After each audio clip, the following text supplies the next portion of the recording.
All right, we are live. We're going to wait a little bit for some people to kind of get the notification and jump into the room. As always, we're here with another live Makerpad workshop, which is something that we do every week with different experts. Today, very happy to have Andrew involved. Andrew from Animalz. Yeah, how's it going? It's going well. How about you, David? Yeah, doing great. So we can just hang for a minute to let some kind of people enter, and then we'll kind of kick things off. So just a little bit of a background. I chatted with Andrew a few weeks back about his work with Animalz, and what became really clear and was really fun was just the overlap between sort of some of the stuff we were seeing in the no-code space with Makerpad, and then some of the clients and what you all do at Animalz. But your focus on content and content marketing, I think, is one of the key kind of, and I just think to have a specialty in that right now, even, we were talking a little bit before this about how companies are taking advantage of producing content. I think it's going to be a really interesting sort of discussion. And there's a bunch of questions that I'm excited to ask. Do you want to maybe start by giving just like your, a little bit of the brief background? Sure. Yeah. So, I work for Animalz, who are a content marketing agency. We kind of like say we're based in New York. We're actually remote these days. And there's kind of like 50 of us around the world. And we specialize in basically high quality content for mostly B2B SaaS companies. So that includes a lot of tech companies, but also includes a lot of no-code companies as well. And that's something which, as I go on, you'll see like that's kind of like how we got started. No-code is partnering with these companies. For me, my background is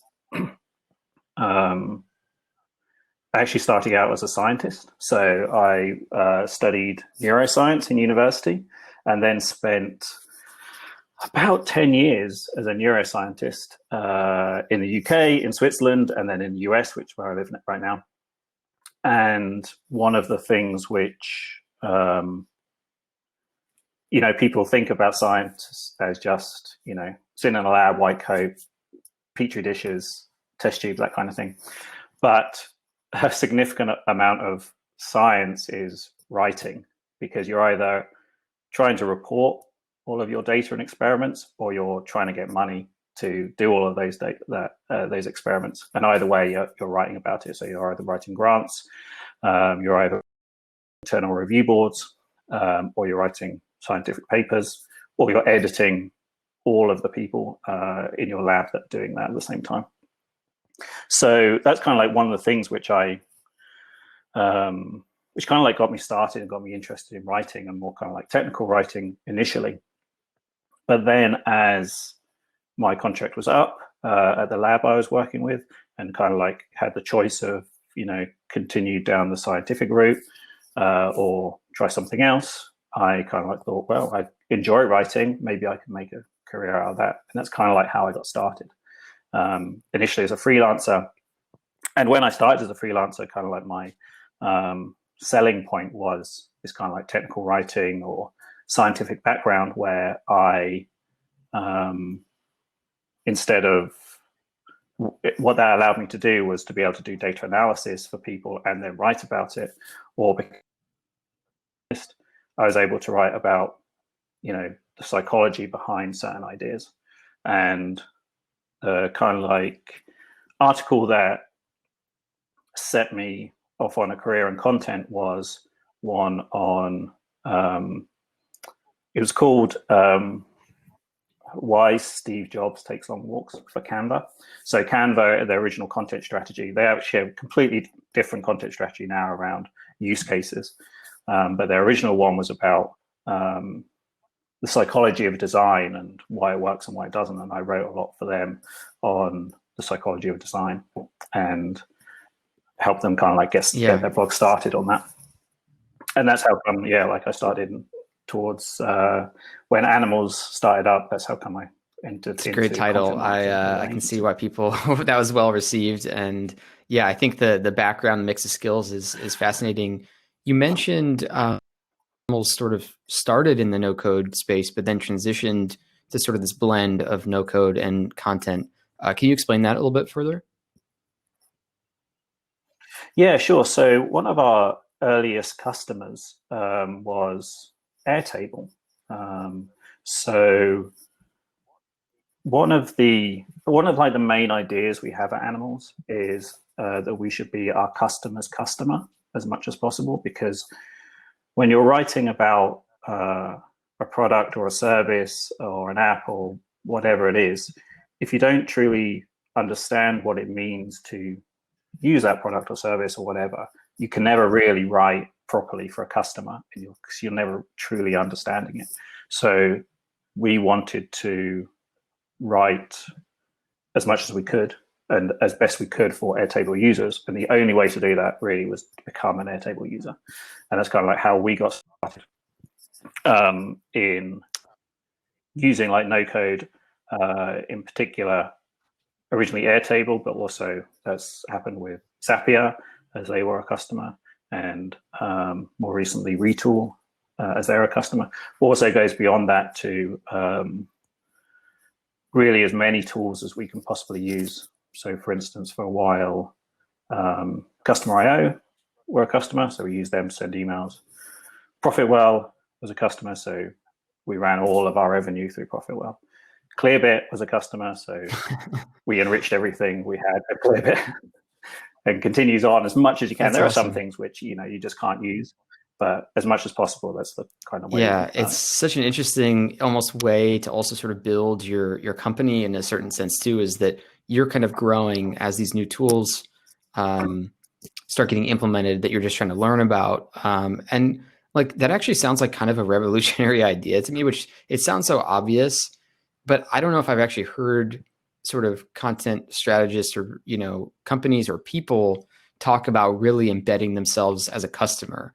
And I think when it's more technical, I imagine that that's something that's more necessary because you really have to dig in and understand it better. But I think that's probably something that could apply for everybody. So this is maybe already hinting at this, but like one question I had is just where do you start the content process in general? And maybe like through the lens of other people who are trying to develop their own content kind of program, like what is the first step? I think a lot of people think, let's start with the network. Okay, so we're going to be on, these different platforms or whatever. We're going to be on, Medium, or we're going to be wherever it is. What's step one in your opinion for creating a real foundational kind of strong content platform?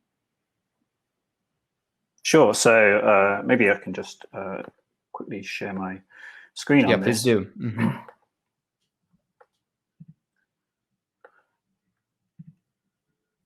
So let's go to that one. So there, for the way we think about it is that we want to do like,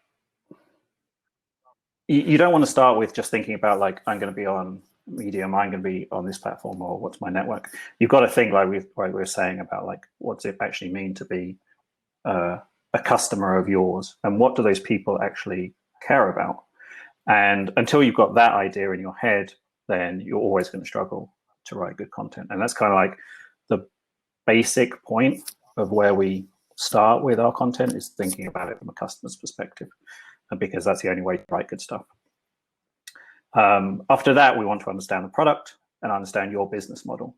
And at that point, it starts to, for us, we start to think about what is your goal in all of this. And that would be the same for, even if you're an individual thinking about content and starting up, content marketing, or you're tried content marketing so far and not had any luck, it does still come down to the business goal effectively. Do you want traffic? Do you want to build organic traffic for certain keywords? Do you want to have a certain amount of leads come through your funnel? Do you want to see a certain amount of revenue at the end of the day? Do you care about none of those things, and you just want to get ideas out into the world? And that's how you're starting as well. So for us, like thinking about a goal is an important consideration here. And then from there, we like expanding out from just that goal to what are other people in your industry writing about? What are they doing? What do their customers care about? Because obviously their customers are your customers as well. So a lot of the time, we're trying to think about it from these two kind of like an internal perspective and an external perspective. So what your customers want you to write about, which should in theory lead to you hitting your goals, because there are going to be more people coming through. Yeah, and do you list out like how do you go about sort of identifying those pains? You make like a giant list of what you think all the problems are, and those are sort of the individual titles almost potentially for future posts. Like, what does that part look like? Yeah, exactly. So for that, this is kind of like an example of what we might look for. In this case, this is mostly about a blog which is already up and running, but might have traffic declining. So in that case, yeah, like we're going through and we're looking at what people are. So here we go, like keyword research. We're thinking about like what people are already writing about, and what are those pain points that people are having at the moment? What are people searching for online, and finding your customers that they might not be finding for you, and then thinking about that from a pain point. So in this case, we're talking about like data privacy, and what might that mean for the customer and how that might transition into articles that we're going to write. So we'll then start to come up with ideas like this. We're going through each keyword, thinking about what matters, and then thinking about like what can the title be here, what can we be writing about in this article, but also how can we like tie this all together within like a wider strategy.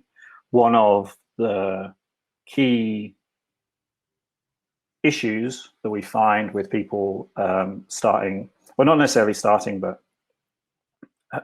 who might have been building content over quite a while, is there's no like cohesive theme over what they're writing about, which just makes it a ton more difficult to come up with ideas, to log a regular cadence, to build an actual strategy, and more importantly, for your customers or your prospects or whoever to come to your blog and find all of the information that they need. So one of the things which we'll do is think about like what's the widest range of idea that people care about, and we'll collect that into like a hub page, and then like these spokes, which is what we're talking about here, will be like individual articles coming off that page. So here we might be thinking about data privacy as a hub. We'll have a post on that, and then link out from there into all of these individual articles, and then all of those individual articles will link back as well. So you're doing two things there. One, in terms of search, you're making it easier for Google to understand like that this is a collection of interesting information for these keywords. But also you're just making it easier for your readers as well to find all of the information that they want, because often people don't just care about, like a single, data privacy versus data security or first party data. They care about this wider idea of data privacy. So they want all of the information that they can find on that. And you want to be able to give them all of that information over time as well. Yeah, that it's amazing how like clear and sort of concise this perspective is. It makes so much sense to me. I don't think I've ever maybe seen it explained so simply. So like I think just kudos to you all. It's like it's kind of this overlap of the keywords that are necessary for SEO purposes, the broad theme mixed with the goal, which is like, what are we actually trying to sort of talk about or discuss here? And then all of the different ways into having that sort of discussion, which is sort of all the different spokes that you would write up. I guess one question I'd have is, obviously with companies that are a bit more technical in nature, are these spokes, do they tend to be sort of trying to just, and I guess it depends on the goal, but I'm curious maybe what you feel is most effective. Are you doing something where you're essentially just trying to emotionally kind of like resonate and attract people into these tools? Or are they more like teaching and you're trying to be more instructional or like, informational? And how do you balance that? And have you seen it done in an effective way in both those areas? Yeah, so that's kind of like thinking about it in terms of kind of like funnel depth. So for the most part, people will be searching for different things. They might be searching for something like very high up, just the concept of understanding data privacy in this case, for instance. But they might be searching also for, tools can help me with data privacy, or how do I incorporate this into my app, my existing app. So for us, then we're going to be thinking about how, let's think about, there we go. How basically like what we'll be writing at different depths of this funnel. So we might be writing something very emotional, a very high level of the funnel, about like easy, easy ways to get started, or just like very simple concepts, or like those will often be like listicle articles, 5 steps to do X, or 3 ways to do Y.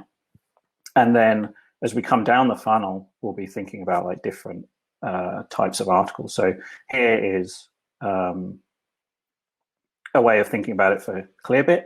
So one thing just to quickly say is that this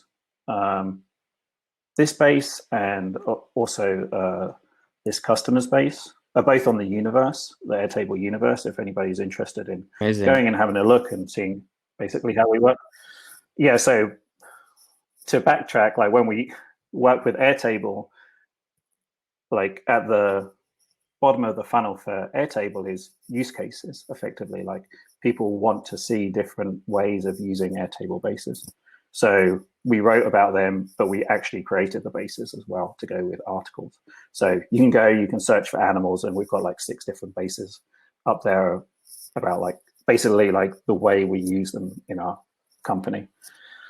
So this one here, like at the top of the funnel, or the middle of the funnel, you're thinking about, with someone like Clearbit, we're thinking about like data analysis articles. And, like one article we wrote for them was about startup hubs, enriching a lot of data, and then just looking at like how, is there a specific place that marketplace companies are located, or e-commerce companies, or fintech companies. And that just gets people used to the idea of Clearbit and Clearbit data, but it's an interesting concept, and people are going to read through it. But at the bottom of the funnel, we're going down to like super technical stuff about, like how do you use Clearbit with Marketo? How do you use it with Salesforce? How do you use Reveal, or how do you use enrichment or prospector? So you do have to think about all of these different levels of what you're doing. And you always want to be thinking about, again, like going back to this idea of goals. The ultimate goal for a company is more revenue, which means more leads, which means moving to people towards converting. So you need content at basically all of these different levels, and we need to make sure we're giving our customers all of these different levels of content. And if you're doing this internally, you want to make sure you're hitting all of these levels as well. And an analysis like this is a good thing to do for existing content, but also for future content, and going through and thinking about like do I have enough bottom of the funnel content to convert people? Do I have enough top of the funnel content to bring people in?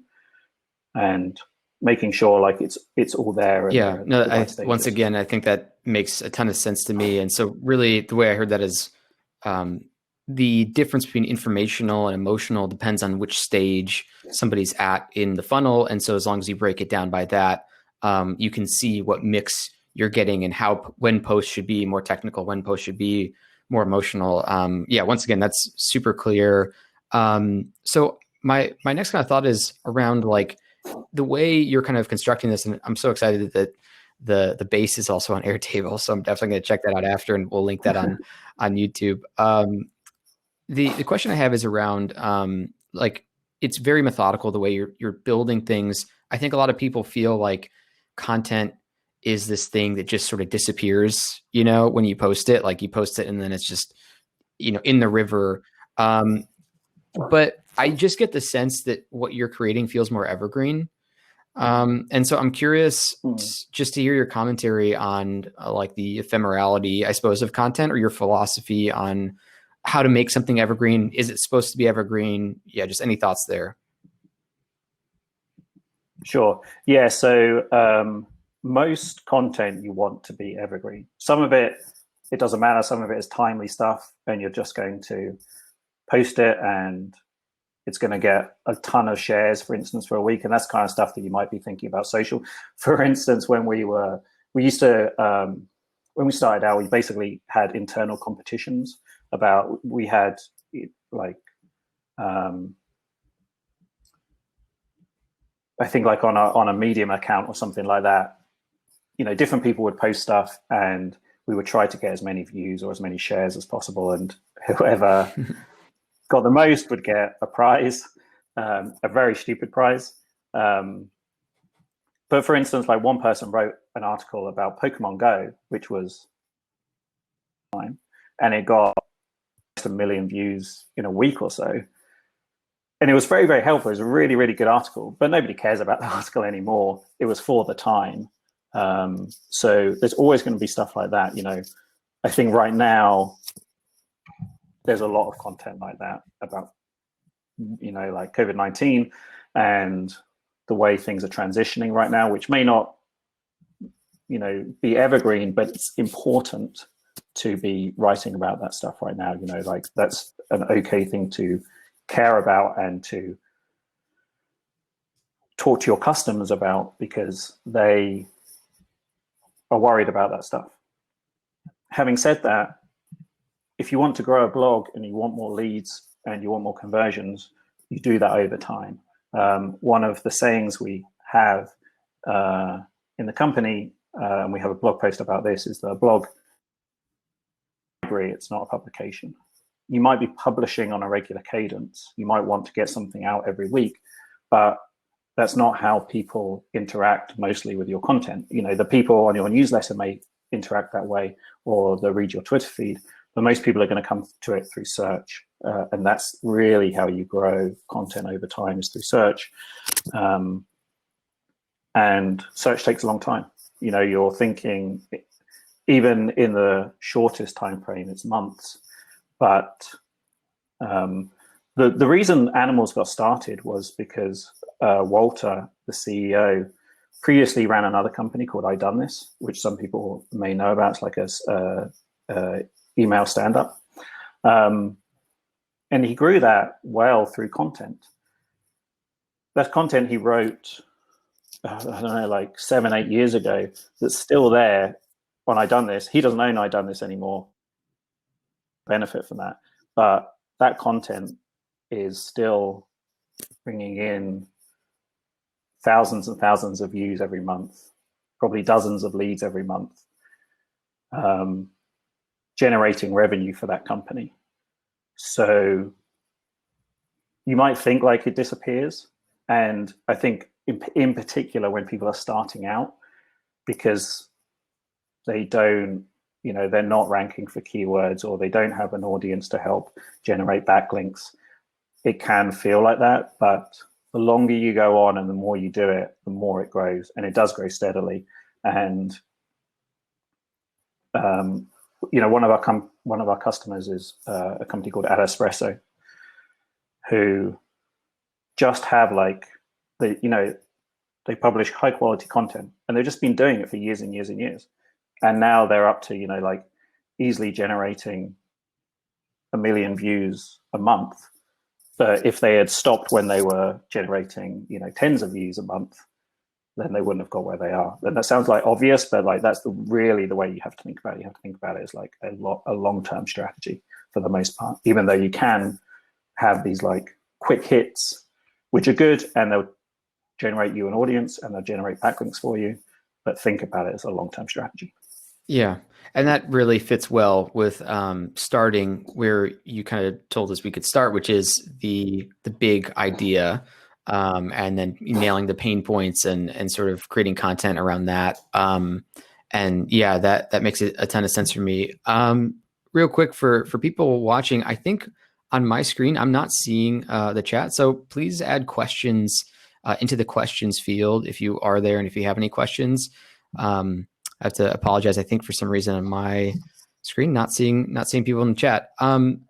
Let's talk about other tools for content, and maybe there's even something dovetailing off the evergreen conversation. If there's certain tools or tactics around making something sort of ready for evergreen content. Yeah, is there anything else that comes to mind tool-wise? Obviously, Airtable is a great space for sort of planning. You showed another sheet that was kind of part of that planning. And I know you work with a lot of no-code companies too. What else has been very important in your mind as a tool that people could utilize? Sure. So for us, I think our go-to tool set is Airtable, which is just it's a massive part of what we do, because you are basically all of our planning is done, and all of our data collection is done within Airtable. On top of that, we use Zapier a lot. And then the two other main tools we use are Front for email and Quip for the actual writing that we do. So the kind of the reason behind that tool stack for us, and then we also use ConvertKit for emails to emails to our newsletter effectively, and also for landing pages. So the reason for those is, to a certain extent, because they nicely fit together, and that kind of may seem a kind of lame reason for it, but you want a stack. In this case, we're not a tech company. Walter and I can code, but the 50 other people in the company cannot. We want tools which are easy to use, which people can understand very, very easily. And that's kind of where, to a certain extent, no code tools come in particular in something like Airtable, because if you've got a regular database, it's difficult to get access to it for regular people. If you're using Airtable, then anybody can go in and understand the basic information of your company. Then on top of that, we're using Zapier because, for the most part, a lot of taking away kind of the content marketing part of this, an agency requires communication. One of the things we did wrong in the early days is we were absolutely terrible at communication. We were writing great content, but we would just go and sit in our office and write it, and not really communicate with our customers and tell them what we were doing at different stages. And then they'd wonder where their articles were and all that kind of stuff. So we want to get that stuff out to people. So in that case, we have I think in this case, so this base here is not on in the Airtable universe. A version of it is, but this is our actual Airtable base. I've just copied it and removed all the records and added a couple of extras, but this is basically like how we work each day. So at each stage of this pipeline, we're sending emails to people, or we're sending stuff to Slack, I guess being the other main tool we're using, through Zapier, to help people understand like where we are in the process and what we're doing, to make sure that our team internally knows what's coming through the pipeline, but also each individual customer knows what is coming through their pipeline as well. So everything comes over Airtable, everything goes through Zapier, and then it's sent either to Front for emails, to Slack for internal messages about, where, if we want something edited, it gets sent to the editing channel. If it's copy editing, it gets sent to the copy editing channel, promoted or published or distributed to those channels. And then also to Quip, because to generate all of the drafts that we're all, another component of this is that when we started out, it's fine, for individuals just to create drafts themselves and to populate them. But when you're at scale, you need to be automating this stuff as much as possible. And having this particular stack, it just works well together. It's just easy to incorporate all of these tools, to get Zapier to get set up for tools that might not have good integrations, to get the API set up easily. So those are kind of like the main tools that we're using internally. The other reason for using Quip in this respect, and this might be something which people, probably a lot of people are Notion users, I'm guessing, for no code, and there would probably be another alternative. The reason I would suggest writing content in something like Quip or Notion, in particular probably Notion these days, is because it's designed for web publication. Something like Google Docs is based off Word, which is based off printing publications.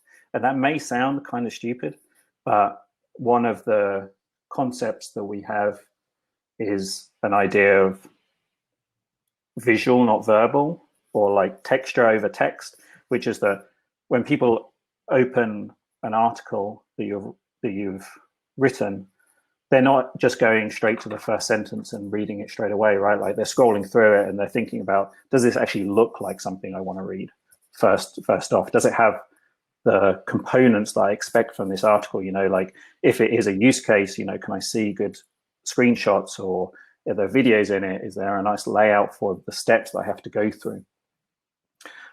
If it's a list article, is everything like nicely listed out? Is it all parallel? Is there good structure? And writing those kind of things in something like Quip or Notion is just a ton easier, because they're made for that,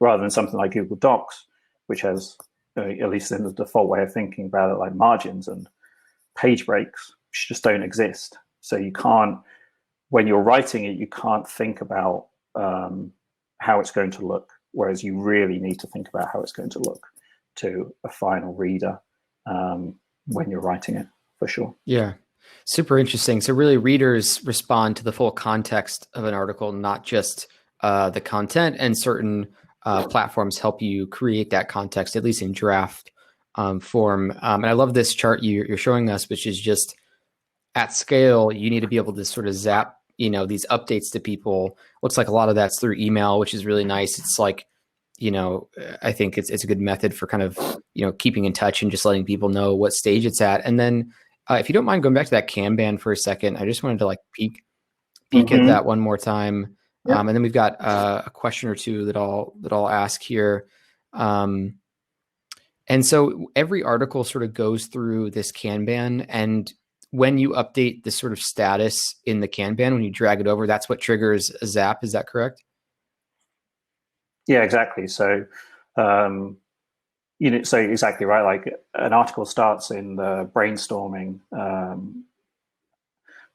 status, and at that point, once something is there, an email gets sent to the content manager for that particular customer. So in this case, right, like it's Animalz. So yeah. Then that content manager, can go and can decide, is this a good idea? Is it a crazy idea? Do I care about it? Do I not care about it to have all the information I need? They can then drag it over, to ideas sent. Once it's in ideas sent, then that triggers an email to the customer saying, hey, like, we've got this idea. Do you like it? Do you not? It's awesome. Yeah. And then we actually have like a little basically that they can either approve or reject. If they approve it, it goes through to ideas approved. At that point, the content manager is told it's approved and the draft is created. And basically, like, as we go through the pipeline, we're trying to update the people that need to be updating and keep all of the information there as much as possible. Yeah, makes a ton of sense. So Pascal asks, how do you work with companies like Canva or Zapier who have an industrial content creation platform for each of their use case? I'm not totally sure exactly, Pascal, but it sounds like he's asking about how do you work with a company like Canva or Zapier,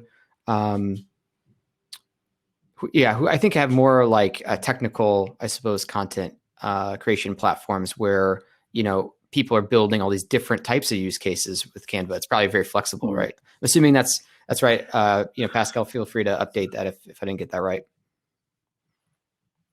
Yeah, so that is a good question, because one of, working in an agency, like one of the things you have to think about is what are the internal dynamics of the company as well. So if we're just working with a small company, right, like we are fundamentally their content marketers, and we're writing everything and we're deciding a lot of their strategy, and we're doing almost everything for them.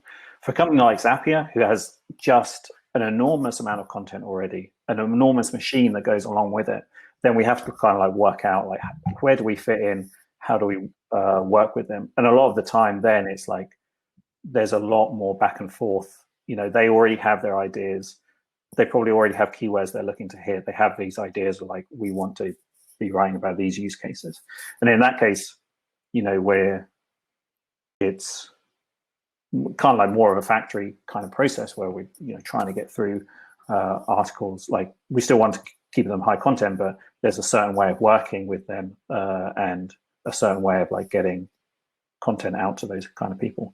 In those cases, then the content strategy becomes a lot more about a lot less for us about understanding their customer, and a lot more about understanding how they understand their customer, because Zapier understands their customer very, very well, and they know exactly like what they're doing, and they understand the use cases. That kind of like bottom of the funnel content is exceptionally important for people, and that's going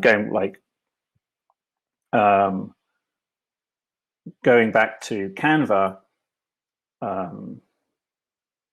They transitioned their content marketing strategy from kind of like top of the funnel, hey, this is the psychology of design, to bottom of the funnel, this is how you design for X, this is how you design for Y.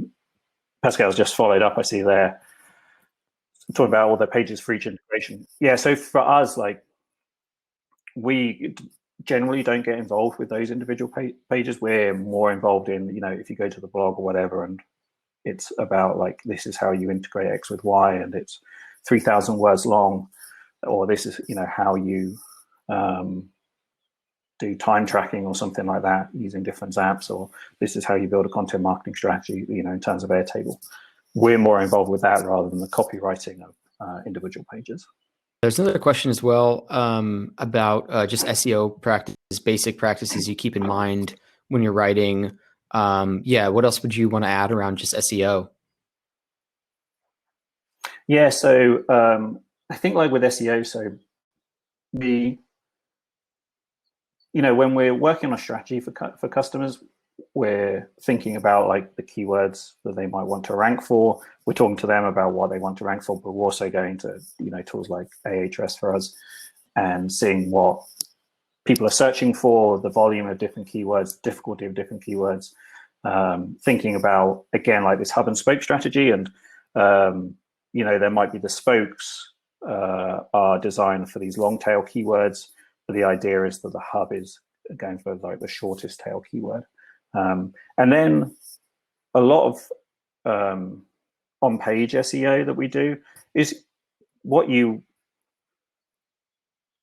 should kind of like be thinking about as fairly basic, but it's the stuff which matters, which is that if you've got a keyword, does it naturally fit it in with what you're writing about? You know, shouldn't keywords into articles. Articles should be about what the keyword represents. Is the keyword in the title? Are there secondary keywords or other important phrases in headers and subheaders? Do you have a good URL, an easy to understand URL with keywords in the URL? Is your meta description there? Does it have keywords in it? And then we might be thinking more about like slightly more technical things about like schema. Does it have schema? And does that have like the right information in it?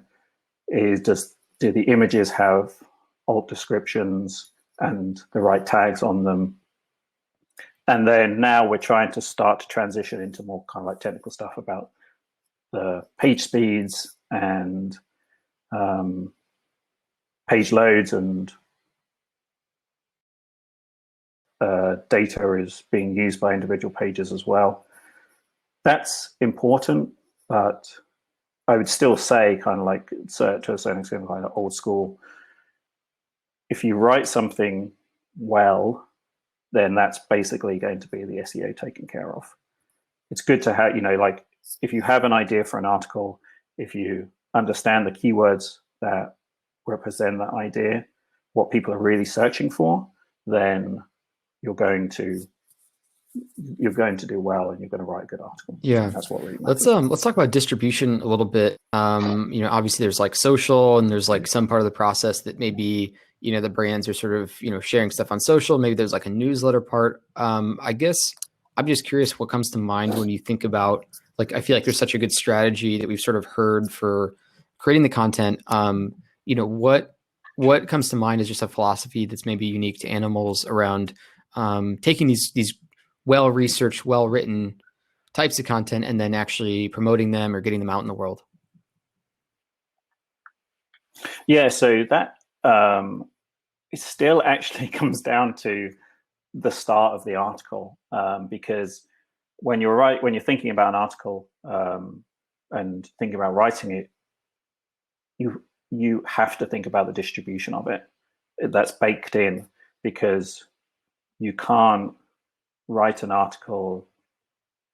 A lot of articles that are in for search won't necessarily do well on social. An article in social won't necessarily do well on search.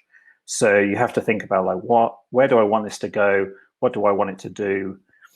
Who do I care about reading this? Is it evergreen? Is it timely? And that kind of like decides what your distribution mechanisms are going to be. So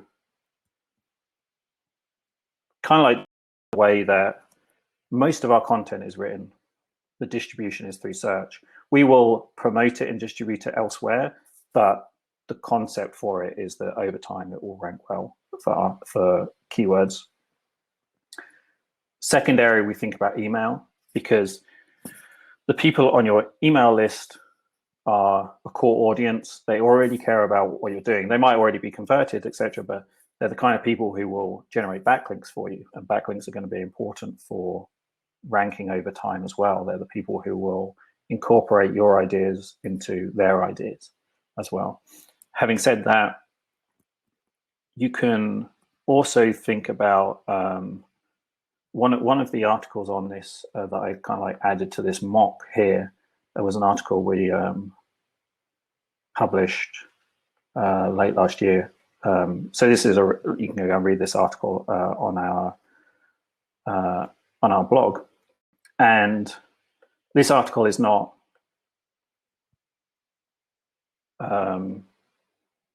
it's not written for search. It actually does very well in search now. It's like ranked number 2 for Bluff.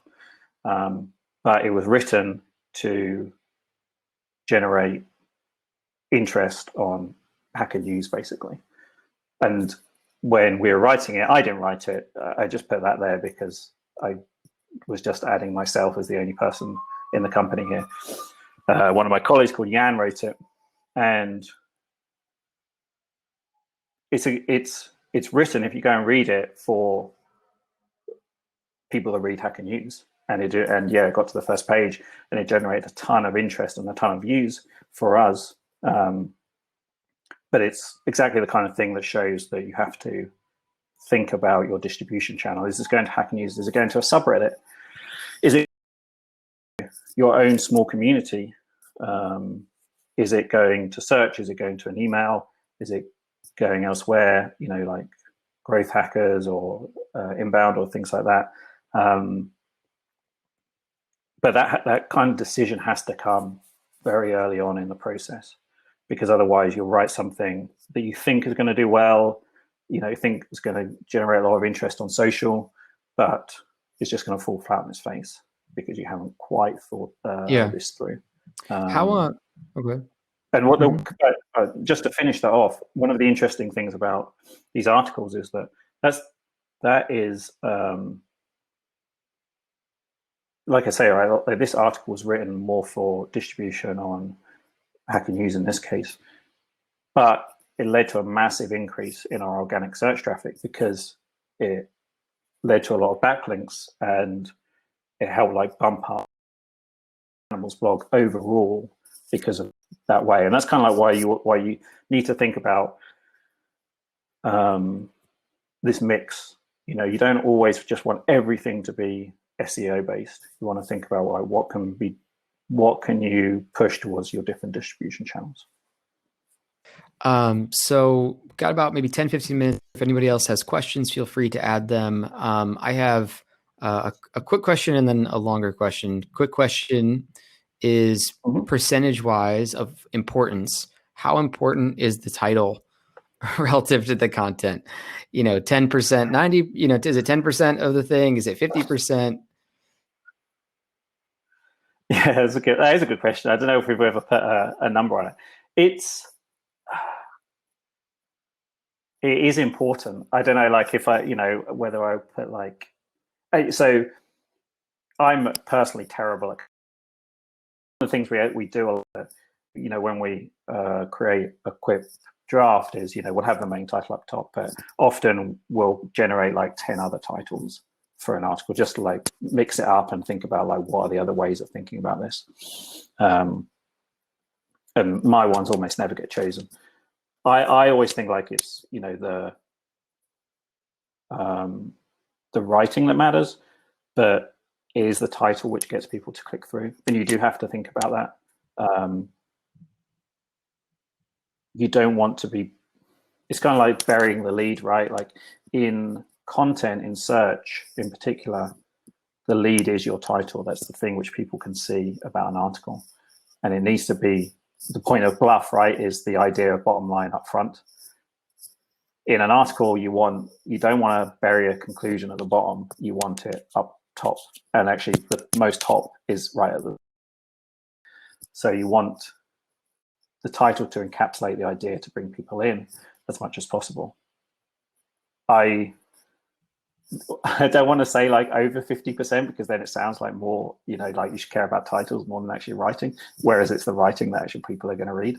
But it's a significant part of anything you write is the title. And I would suggest not sticking with your first title, the first title that comes to mind. Like just write down 20 titles, no matter how stupid they are, for any article. And then that also helps you like formulate the idea better in your mind as well about what the article is about.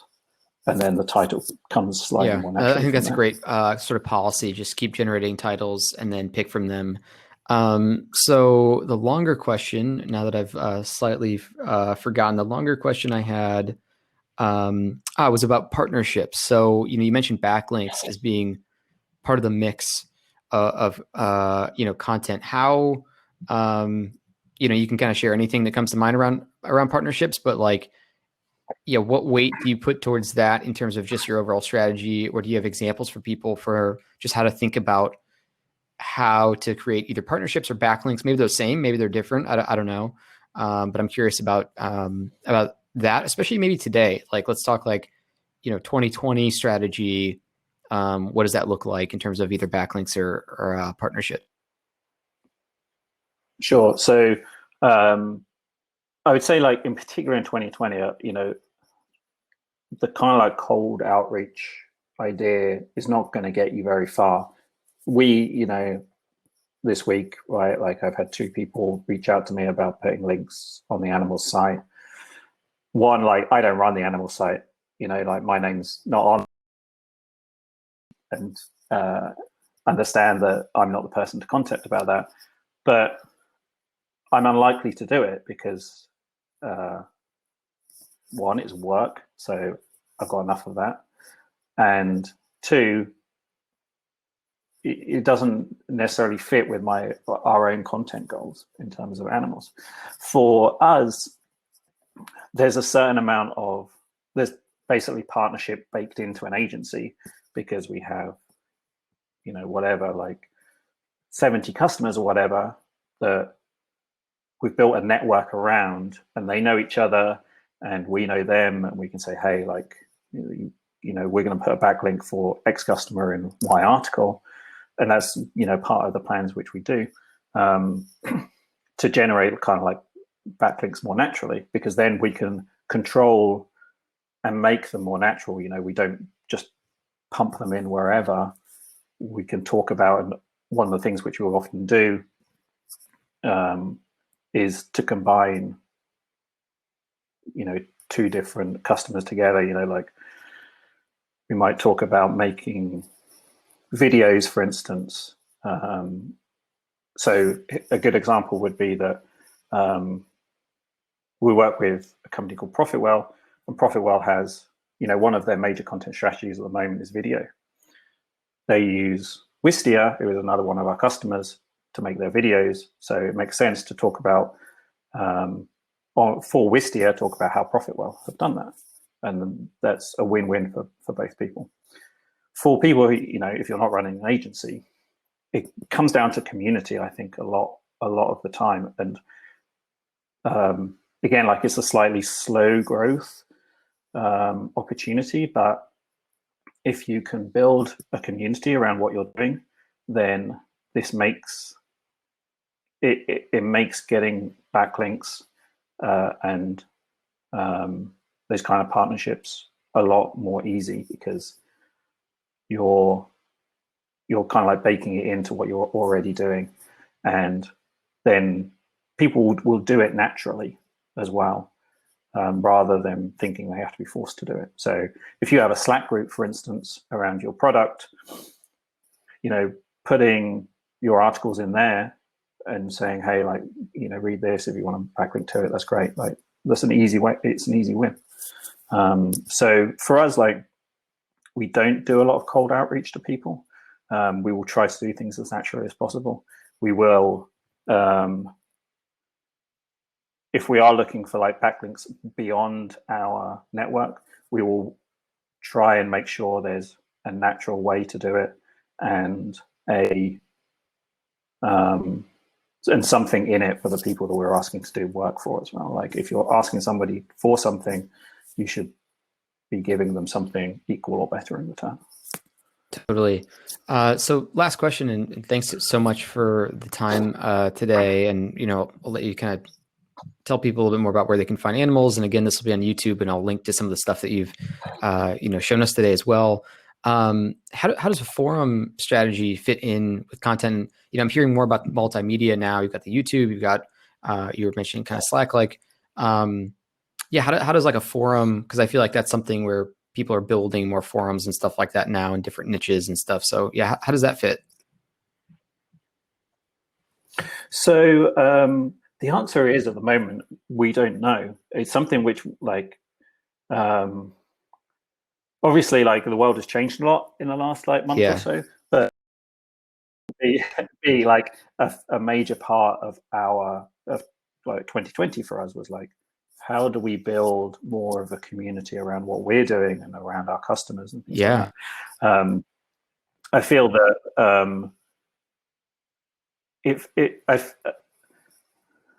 I feel that for most companies, for most brands at the moment, like